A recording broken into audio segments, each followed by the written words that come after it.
ISKCON మందిర్కి వెళ్దామని బయలుదేరితే అనుకోకుండా బాబా దగ్గర నుంచి పిలుపు వచ్చింది. సో బాబా మందిర్కి అయితే గురు పౌర్ణమి రోజు వెళ్ళి బాబా వారి దర్శనం అయితే చేసుకున్నాం. అంటారుగా బాబా నా ఆజ్ఞ లేనిదే నా దగ్గరికి రాలేరు అని, ఇదైతే నిజమయ్యింది.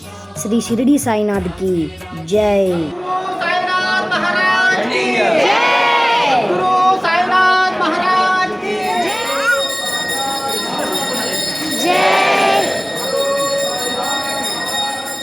ఈ గుడి అయితే షాదీపూర్లోని ప్రసిద్ధి చెందిన శ్రీ సాయిబాబా వారి ఆలయం. మేము వెళ్ళేసరికి అయితే పంచామృతాలతో అభిషేకాలన్నీ అయిపోయాయి. సో మేము వెళ్ళేసరికి బాబా వారికి స్నానం అన్నీ చేయించి హారతులు ఇచ్చి తర్వాత బాబాకైతే ఇక్కడ అందరూ కూడా బంగారు ఆభరణాలన్నీ వేశారు. సో పూజ అనంతరం ఇక్కడైతే అన్న సమారాధన అయితే జరిగింది.